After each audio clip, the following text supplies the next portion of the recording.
दोस्तों प्रोग्राम उदात अनोखी आलीअ सां गॾु आऊं हाज़िर आहियां प्रोग्राम जो मेज़बान मुनीर ढोमकी। ही प्रोग्राम अवां लाइ पेश कयो वञे थो readers academy of English language and English literature GPO road लाड़काणे जे प्लेटफॉर्म तां, जिन जा डायरेक्टर आहिनि मोहतरम करीर ढोमकी। असांजे आवाज़ ऐं चवंदड़ सुनर तस्वीरुनि खे अव्हां ताईं कैमरा जी अख जे ज़रिए पुॼाइण में अॼु सां मां ॿेॾी आहिनि कैमरामैन साजिद ढोमकी। दोस्तों जेकॾहिं अवी असांजे हिन प्रोग्राम जा रेगुलर ॾिसंदड़ आहियो, तव्हांखे त सुट हूंदी त असां हिन प्रोग्राम में सिंधी शाइरनि, कहाणीकारनि, नावल निगारनि ऐं सिंधी तख़लीकारनि ते अंग्रेज़ी ॿोलीअ में मुसलसल ॻच अरसे खां लेक्चर्स ॾींदा रहिया आहिनि। ऐं हीउ पहिरों भेरो आहे जो असां माखे खां बि मिठड़ी ॿोली पंहिंजी सिंधी ॿोलीअ में अवां ताईं हीउ पहिरियों पंहिंजो लेक्चर पेश करे रहिया आहियूं। ऐं प्रोग्राम मुदात अनोखी आंदी जे वधंदड़ मक़बूलियत ऐं पज़ीराई खे ज़हन में रखी करे असां इहो वीचारियोसीं त छो न हिन प्रोग्राम खे अव्हां ताईं असांजी पंहिंजी मिठड़ी ॿोलीअ में, सिंधी ॿोलीअ में बि पेश कयो वञे। सो हुन लाइ असां प्रोग्राम जी फॉर्मेट में थोरी जिद्दत ऐं तब्दीली आणींदे असां अॼु खां हिकु नओं सिलसिलो शुरू करे रहिया आहियूं, जंहिंजो नालो आहे वन पोएट वन पोएम, यानी हिकु शाइर हिकु नज़म। सो इन सिलसिले में असां एशिया, सिंध, उर्दू अदब मां, पंजाबी अदब मां ऐं सिंधी अदब मां, सभिनी मां, छो जो अदब कंहिं हिकु क़ौम जी मीरास न हूंदी आहे। अदब जिते जिते इंसान वसनि था, जिते जिते इंसान आबाद आहे, उन सभिनी जी मीरास आहे ऐं अदब उन्हनि सभिनी जी मिल्कियत आहे। सो अॼु जंहिं शाइर खे ऐं जंहिंजी काफ़ीअ खे असां ज़ेर बहस आणींदासीं उहे आहिनि हज़रत बाबा बुल्ले शाह। पंजाबी ॿोलीअ जो नामवर सूफ़ी शाइर हज़रत बाबा बुल्ले शाह, जेकी 1680 ईस्वीअ में बहावलपुर जे हिकु नंढड़े ॻोठ उच शरीफ़ में तवलद थिया ऐं पाण 1758 ईस्वीअ में हिन दुनिया खे हमेशह लाइ ख़ैराबाद कयो। सो बाबा बुल्ले शाह जे अॼु असां 11 सिटनि ते मुश्तमिल हिकु मशहूर ऐं नामवर काफ़ीअ खे ज़ेर बहस आणींदासीं, जंहिंजो नालो आहे ख़ल्क़ तमाशाइया। सो इहा असांजे तरफ़ां हिकु नंढड़ी कोशिशि हूंदी जो असां पंहिंजे ॾिसंदड़नि ताईं, ॿुधंदड़नि ताईं बाबा बुल्ले शाह जे हिन मशहूर काफ़ीअ खे सम्झण जी हिकु कोशिशि कंदासीं। बाबा बुल्ले शाह जी हीअ काफ़ी दुनिया में रहंदड़ माण्हुनि, दुनिया सां लाॻापियल शयुनि जी फ़ानियत वारे तसवुर सां भरपूर अकासी करे थी। असल में शाइर जी हीअ काफ़ी तमसीली शाइरीअ सां, सूफ़ी रंग सां, अमली नसीहत आमिर मिसालनि सां बि मामूर आहे। सो आऊं अव्हांखे इहो ॿुधाईंदो वञा त मुमकिन आहे त 11 सिटनि ते मुश्तमिल हिन काफ़ीअ जे किन सिटुनि खे या किन लफ़्ज़नि खे किन जॻहियुनि ते असां वरजायूं बि, छो जो उन्हनि ख़्यालनि खे, उन्हनि सिटुनि खे, उन्हनि शयुनि खे उन्हनि जॻहियुनि ते वरजाइण असां मुनासिब सम्झूं था त जीअं असांखे काफ़ीअ जी जेको तत आहे, जेको जामियो पैगाम आहे, उहो असांखे पढ़ण में मदद हासिल थिए। सो ख़ल्क़ तमाशाई आहे। सभ खां पहिरियां त ही काफ़ी ख़ल्क़ तमाशाई यार सां शुरू थिए थो। ख़ल्क़ यानी तमाशा, ख़ल्क़ यानी दुनिया, दुनिया तमाशाई आहे। ख़ल्क़ तमाशाई यार मतिलब त दुनिया तमाशाई आहे। दुनिया, सवाल इहो आहे त दुनिया छो तमाशाई आहे? छो त हिन दुनिया जी माहियत बसनूई आहे। जीअं को खेल तमाशो आरज़ी वक़्त लाइ हूंदो आहे, ईअं ई दुनिया जूं ख़ूबसूरत ऐं अचरज में विझंदड़ तजलियूं बि थोरे टाइम लाइ आहिनि। सो हिन काफ़ीअ जो पहिरों बंद जेको शुरू थिए थो, उहो शुरू थिए थो आज की कीता कल की, आज की कीता कल की करना, बट असाडा आया, ऐसी वाह कयारी बेजी, चिड़िया खेत वन जाया। शाइर बुल्ले शाह जे हिन मशहूर काफ़ीअ जे थल खां पोइ हिन काफ़ीअ जे पहिरें बंद में ई शाइर पढ़ंदड़नि खे हिकु जामियो ऐं वसीअ पैगाम ॾिए थो। असां माण्हू, तव्हां माण्हू, हिन ज़माने जो माण्हू पंहिंजी समूरी हयाती जेको कुझु बि आहे उहो अॼु ऐं सुभाणे जे लेखे चोखे में बसर करियूं था। असांखे उहा ख़बर नथी पवे त कीअं ओचितो असांजी हीअ समूरी हयाती समूरो वक़्तु गुज़री वञे थो ऐं जॾहिं हिन बेबका जहान मां हमेशह लाइ असां मोकिलाए वञूं था त पोइ भितुनि ते लॻल दुनिया जी हर घड़ीअ जी टिक टिक मरंदड़ माण्हूअ खे हिन दुनिया मां रहलत कंदड़ माण्हूअ खे हिते वधीक नथी टिकाए सघे ऐं उहा दुनिया जी घड़ीअ जी टिक टिक उन माण्हूअ लाइ फरसुदा बणिजी वञे थी। मादी ज़माने जे न खुटण ॾेती लेतीअ में मादी ज़माने जे न खुटण हिसाब किताब में माण्हू वीचारो अॼोको माण्हू जदीद तौर जो माण्हू जहिड़ो कर ज़िंदा न हूंदो आहे, पर जॾहिं हुनजो तबई मौत वारो वाक़ियो थिए थो त पोइ हिन फ़ानी दुनिया ऐं इंसानी फ़ानी ज़िंदगीअ जी सॼी लिकियल सचाई हुनजे मथां अया थिए थी ऐं उहा हक़ीक़त बि जेको बाबा बुले शाह बि चवे थो, आज की कीता कल की करना। सूफ़ी शायर बुले शाह जो पंहिंजे हिन काफ़िये जे पहिरें बंद खे लफ़्ज़ अॼु सां शुरू करे थो, यानी हू उन ॻाल्हि ते इसरार करे थो त इंसानी जीवन खे गुज़ारण जो बहितरीन फ़न जेकॾहिं आहे त उहो अॼु में आहे, हिन वक़्त में आहे, हिन लम्हे में आहे। उहो लम्हो जेको हीउ लम्हो मां अव्हां सां ॻाल्हाए रहियो आहियां ऐं अव्हां मुंहिंजो हीउ आवाज़ु ॿुधी रहिया आहियो ऐं हीउ लेक्चर ॿुधी रहिया आहियो ऐं अव्हां हीउ लम्हो जेको अव्हां बि स्पेंड करे रहिया आहियो ऐं आऊं बि स्पेंड करे रहियो आहियां। सो इंसानी जीवन खे गुज़ारण जो बहितरीन फ़न सिर्फ़ु अॼु में मौजूदु आहे, सुभाणे जी कंहिंखे कहिड़ी परूड़। जेकॾहिं माण्हूअ जी हयाती कंहिं लम्हे खे सच चई सघे थो त उहो हाणोके ऐं अॼु जे वक़्त खे चई सघे थो, नाज़रीन ॿियो को बि न। तंहिं करे माण्हू आईंदे जे चकर में मौजूदा वक़्त खे जेको हाणोको वक़्तु आहे, जेको हिन महिल असीं गुज़ारे रहिया आहियूं, उन जे चकर में पंहिंजे हाणोके वक़्त खे न विञाए, मौजूदा वक़्त खे ज़ाया न करे। ॾाढो माण्हू उहो आहे जेको इंसानी ज़िंदगी जे मौजूदा घड़ीअ में जीअण सिखे ऐं उनखे सही ख़ुशि गुज़ारणु सिखे। It's not simply to live, but to live it happily. So शायर हिन काफ़िये जे मोहर में, शायर बुले शाह जे हिन काफ़िये जे मोहर में सवाल आज की कीता करण में बि हिकु क़िस्म जो मंतक रखियल आहे। नाज़रीन, उहो कहिड़े क़िस्म जो मंतक रखियल आहे? उहो इहो त मंतक उहो इहो त जेकी सुस्त माण्हू हूंदा आहिनि, जेकी काहिल माण्हू हूंदा आहिनि, ज़िंदगी में हेल ताईं जिन माण्हुनि कुझु बि नाहे कयो हूंदो, शायर दरअसल उन्हनि खे बि हिकिड़े क़िस्म जो दरस ॾिए थो, हिदायत करे थो ऐं हिकु क़िस्म जो उन्हनि खां बि पुछाणो करे थो त उन्हनि पंहिंजी हिन महिल ताईं गुज़ारियल ज़िंदगीअ में आख़िर छा कयो आहे बि त छा कयो आहे। आज की कीता कल की करना बठ असाॾा आया। ही बुले शाह जी हिन सिट जी उहा माना बि अख़ज़ करे सघिजे थी त माण्हू हिन दुनिया जी खेती बाड़ी में जेको कुझु कयो ऐं कमायो, बठ असाॾा आया, हुनजी कुल पूंजी हुनजे अॻियां आहे,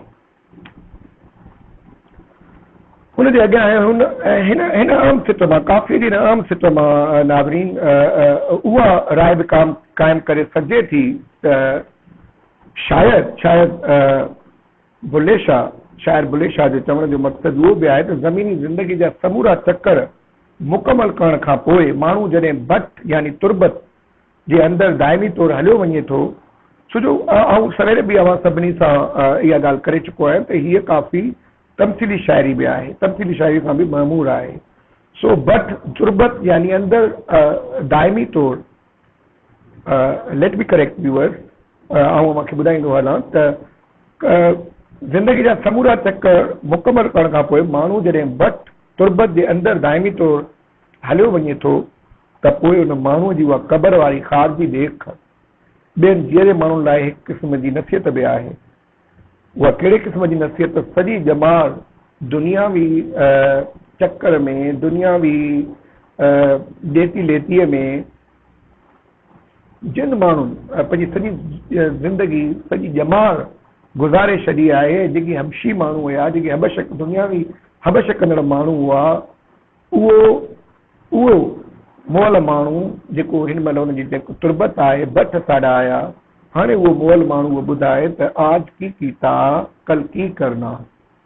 बुले शाह जो मक़सदु, शायर बुले शाह जो मक़सदु इहो बि आहे त बठ असल तुआॾा ई खटी जे हाराई हंधि तुंहिंजो ही, काफ़ी जे हिन पहिरें मिसरे जी ॿी सिट में सूफ़ी शाइर बुले शाह बज़ाहिर त उहो चवे थो त अहिड़ी उन जॻह ते ज़मीन खेड़ी जितां समूरी फसल खे परिंदा खाई विया। जीअं अव्हांखे सवेरे ॿुधायो त एसी वाह कयारी बेजी चिड़िया खेत वनजाया।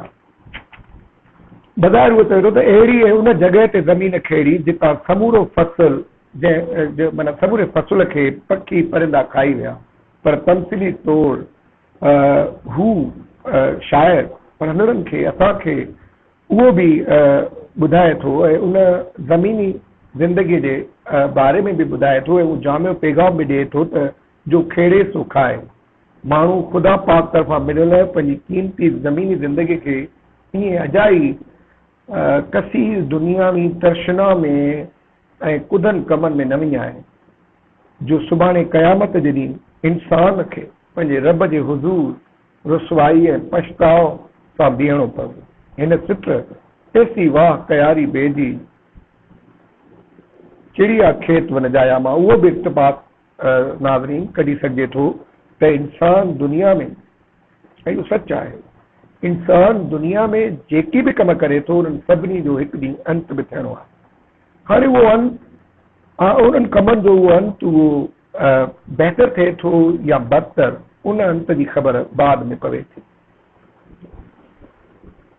बुले शाह जे हिन काफ़ीअ में शाइर बुले शाह जॾहिं पंहिंजी हिन काफ़ीअ में लफ़्ज़ इस्तेमालु करे थो जेकी की ता कल की करना में अखर कौफ़ जो ॼाणी वाणी तजनी से हरफ़ी तौर कतब आणे दुनिया जे कमकारनि जी फितरत बि ॿुधाइणु आहे। यानी बुले शाह हिननि लफ़्ज़नि में काफ़ लफ़्ज़ जो एडिट्रेशन ऐं तजनी से हरफ़ी तौर कतब आणे दुनिया जे माण्हुनि खे दरअसल उहो बि ॿुधाइणु चाहे थो त दुनियावी कमनि जूं की क्रिकेट ऐं कीहूं जेसी हयाती आहे इंसान जी बशर जी हयाती आहे तेसी खोटंदियूं कीन। सो बुले शाह हज़रत बाबा बुले शाह जी हिन काफ़ी जा बुनियादी मौज़ू नाज़रीन हिकु त हिन दुनिया जी असल पोशीदा सदाकत ॿुधाइणु आहे। हाणे उहा कहिड़ी सदाकत आहे ऐं कहिड़े क़िस्म जी सदाकत जे बारे में शाइर ॿुधाइणु चाहे थो उहा इहा त ख़ल्क़ तमाशाई आहे। ख़ल्क़ तमाशाई आहे यानी अशरफुल मखलूक आहे। इंसान जी दुनिया फ़ानी आहे।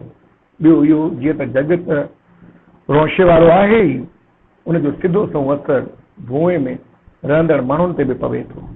उहे बि पंहिंजी ज़ात तोड़े ज़िंदगीअ खे हिकु क़िस्म जो चर्चो बणाइनि था। ऐं टियों हिन काफ़ी जो मौज़ू उहो बि आहे त काइनात जी फ़ानी शयुनि ऐं कमनि ते बेजा फ़ख्र ऐं वॾाई करणु नाज़रीन सवाइ नाफ़हमीअ जे कुझु बि न आहे। ऐं चोथों बाबा बुले शाह इहो बि चवणु चाहिनि था त इब्न आदम खे उहा ख़बर ई नथी पवे त हू पाण कीअं दुनिया जे दौलाब जो शिकार थिए थो। माण्हू वीचारो इंसान हिन दुनिया जो इंसान वीचारो दुनिया जे दाम में कीअं फासे थो उनखे उनजी परूड़ी नथी पवे। उन राज़ जी हक़ीक़त हिन काफ़ीअ जे ॿिए बंद में शाइर ॿुधाए थो। ऐं उहो कहिड़ो राज़ आहे शादी करे माण्हू हिन दुनिया जे दाम में फाथो पियो आहे। दुनिया जो शिकार थिए थो दुलाब जो शिकार थिए थो। शाइर बुले शाह जे चवण मूजिब त एक उलंबा सयादा है दूजा है संसार नंद नामूस इथों दे थे लाह पगड़ी भूई मार। सो मां ॿीहर वधाउ थो कयां दोस्तो नाज़रीन तव्हां जे लाइ त एक उलंबा सयादा है दूजा है संसार नंग नामूस इथों दे थे लाह पगड़ी भूई मार। त माण्हू हिन दुनिया जो गुलाम थियण ते उन करे मजबूर थिए थो छो त हुनजी ज़िंदगी हुनजी सजनी ऐं संसार जे विच में विरहायल हूंदी आहे। हिकु तरफ़ महबूब साईं जे इश्क जी सची उकीर आहे त ॿिए तरफ़ दुनिया जी ठगी ऐं ठगींदड़ हक़ीक़त। माण्हू पंहिंजो पाण खे नाज़रीन संभाले त कीअं संभाले माण्हू पंहिंजो पाण खे बचाए त कीअं बचाए। ख़ालिस इश्क जी तशंगी इंसान खे ज़िंदगीअ में मिली बि त सिर्फ़ु एतिरी मिली जेका अख शिम में गुज़री वञे थी। जॾहिं माण्हू पंहिंजे सचे न These are the very things that one has to think. असांखे इन सवालनि जे इन शइ जे बारे में सोचणो पवंदो, गोरो फिक्र करणो पवंदो त जॾहिं माण्हू पंहिंजे साधन खां बि हमेशह लाइ धार थी वञे, हलियो वञे, हुनजे जीवन जी कमायल कुल पूंजी बि अखियुनि में ख़तम थी वञे या न बचे, हुनजी हयाती बि हली वञे ऐं संसार बि साथ छॾियो हलियो वञे, त पोइ माण्हू दर्द मंझां उहो त चवंदो न ख़ल्क़ तमाशाई आहे, त दुनिया खेल तमाशो आहे। The world is a fun fair. सरल लफ़्ज़नि में नाज़रीन, शायद बाबा बुल्ले शाह जी नज़र में दुनिया तमाशाई उन करे बि आहे जो फ़ानियत वारो तसवुर जग जे हर शइ ते लागू थिए थी। दुनियावी नामाचारी, खोखलियूं इज़तूं ऐं शोहरतूं, बेबका आदम, सभु कुझु, माल मिल्कियतूं, वॾियूं वॾियूं बिल्डिंग, महल,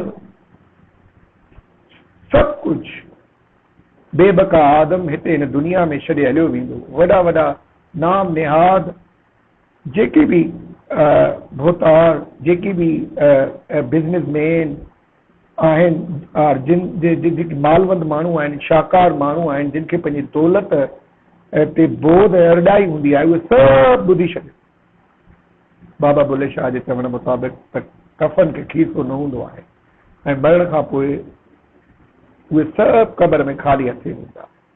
हिकु लंबा सैयादा है, दूजा है संसार, नंग नामूस इथूं दे थे, ला पगड़ी भूई मार।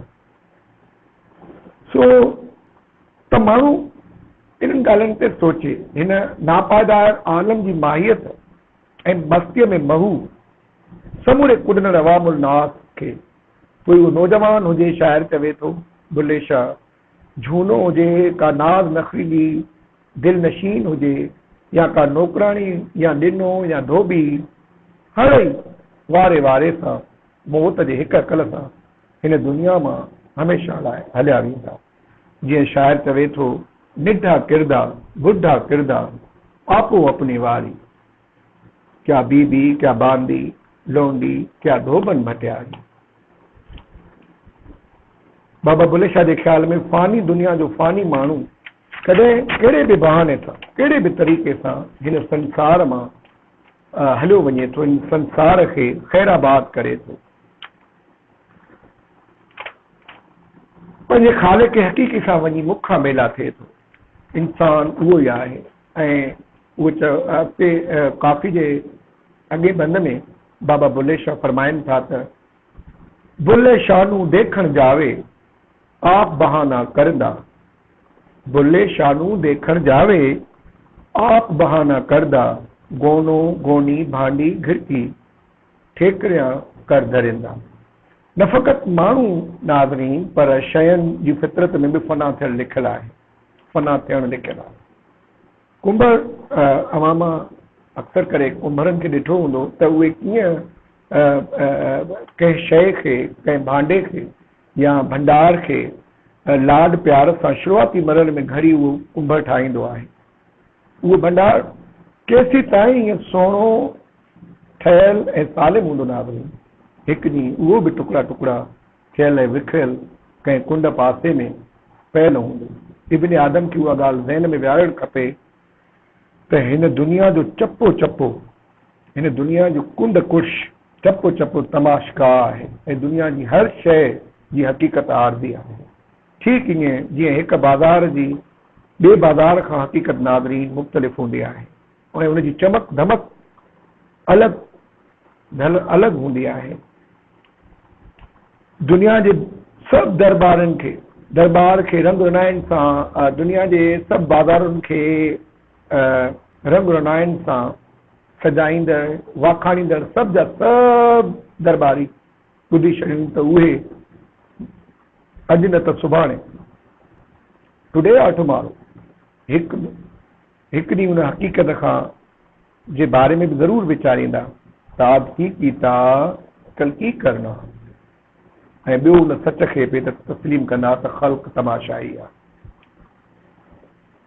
सो हिन काफ़िय जे ख़ल्क़ तमाशाई यार जे आख़िरी बंद में शाइर बुल्ले शाह उन हक़ीक़त खे ॿुधाए थो त आज की कीता कल की करना, ऐं दुनियावी दरबारनि जेकी बाज़ारुनि खे सजायो आहे सिंगारियो आहे उहो सभु उन ते वीचारणु शुरू कनि ऐं उन हक़ीक़त ते त ख़ल्क़ तमाशाई आहे।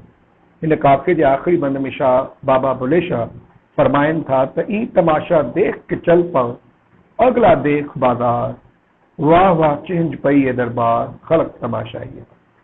सो नाज़रीन इहो हो असांजो अॼोको प्रोग्राम जंहिंजो असां तव्हांखे ॿुधायोसीं त हिकु शाइर हिकु नज़म वन पोएट वन पोएम ऐं अॼु असां तव्हांखे इहो ॿुधाईंदा हलूं त अॼु असां बहस कयोसीं बाबा बुले शाह पंजाबी ॿोलीअ जे वॾे नामवर सूफ़ी शाइर बाबा बुले शाह जे मशहूर काफ़ी ख़ल्क़ तमाशाई यार ते यकीनन असांजो हीउ प्रोग्राम पहिरियों दफ़ो सिंधीअ में जेका माखे खां बि मिठी ॿोली आहे तव्हांखे तमामु घणो वणियो हूंदो।